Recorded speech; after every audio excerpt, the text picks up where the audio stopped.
بسم اللہ الرحمن الرحیم.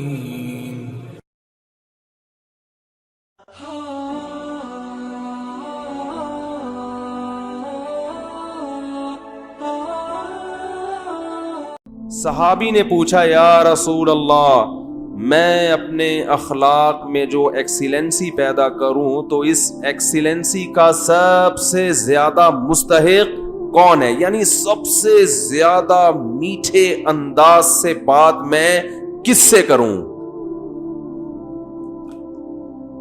آپ یوں بھی کہہ سکتے ہیں آج کی زبان میں، جب میں بات کسی سے کروں تو اس میں شکر گھولوں میں، تو سب سے زیادہ چینی اور سب سے زیادہ شکر کس سے بات کرتے ہوئے اپنے کلام میں گھولوں؟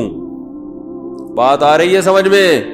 آپ صلی اللہ علیہ وسلم نے فرمایا امک، پوری کائنات میں سب سے میٹھے انداز سے اگر تم نے بات کرنی ہے تو سب سے زیادہ رائٹ یہ کس کا ہے؟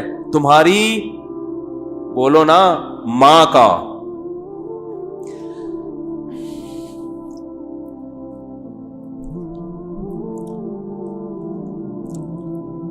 صحابی نے عرض کیا یا رسول اللہ کیا انداز ہے؟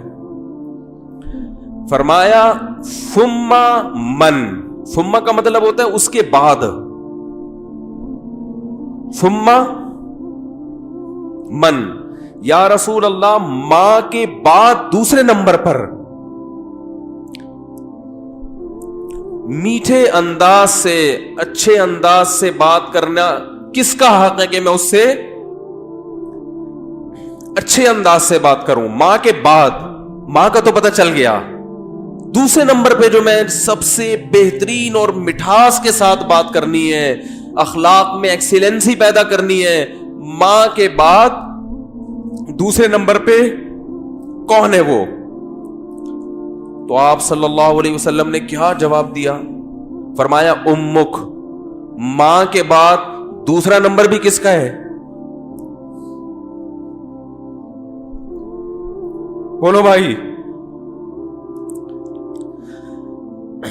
کیا عجیب انداز ہے. بات کو دل میں اتارنے کا اس سے بہتر طریقہ نہیں ہو سکتا تھا کہ ماں کے بعد دوسرا نمبر بھی کس کا ہے؟ ماں کا. اس کا مطلب کیا ہے کہ ماں کے بعد اگر تم یہ سمجھتے ہو کہ کسی سے بہت ہی میٹھے انداز میں بات کرنی ہے تو یہ حق دوبارہ ماں کو دے دو. دوبارہ کس کو دے دو؟ صحابی نے پھر پوچھا یا رسول اللہ ثم من. دیکھو صحابی کا انداز بھی کیا ہے. وہ چونکہ ان کو یہ تھا کہ مجھے ماں کے علاوہ اب چاہیے کہ کون ہے، اور نبی نے دوبارہ کس کا نام لے لیا؟ ماں کا.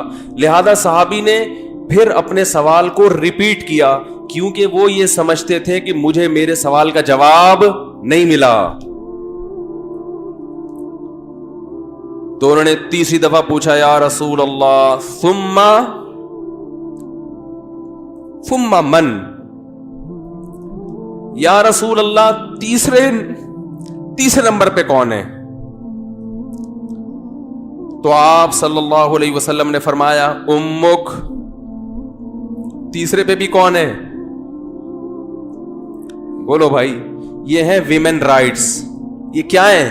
یہ جو بے شرم لوگ حقوق نسواں اور عورتوں کے حقوق کے نام پہ الو بنا رہے ہیں نا، ان کی باتوں میں مت آیا کرو. ان کا مقصد صرف عورت کو کپڑوں سے آزاد کرنا ہے اور مرد کی دسترس سے آزاد کر کے مرد کے مقابلے میں لا کے مرد کا دشمن بنانا، تاکہ مرد عورت سے محبت کرنا چھوڑ دے، اس کا حق دینا چھوڑ دے. تمہیں اسلام نے عورت کے جو حقوق بیان کیے ہیں، اس کے بعد ہمیں کسی اور سے عورت کے حقوق کو سمجھنے کی ضرورت نہیں ہے.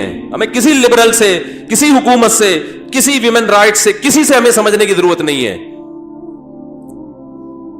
ہمیں اسلام نے بتا دیا ہے کہ ماں کے روپ میں عورت کا کیا حق ہے، بیوی کے روپ میں عورت کا کیا حق ہے، کہ بیٹی کے روپ میں عورت کا کیا حق ہے، بہن کے روپ میں عورت کا کیا حق ہے. اور یہ جو لبرل لوگ ہیں یہ صرف گرل فرینڈ کے حقوق جانتے ہیں، گرل فرینڈ سسٹم معاشرے میں لانا چاہتے ہیں, تمہیں درندہ بنانا چاہتے ہیں, تمہیں زانی بنانا چاہتے ہیں, تمہیں بدکار بنانا چاہتے ہیں.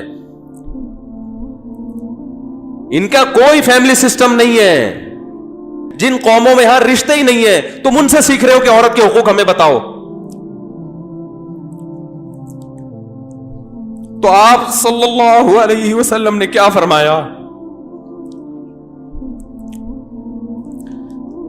تیسرے نمبر پہ کس کا حق ہے؟ بولو بھائی, ماں کا. پھر صحابی نے پوچھا ثم من.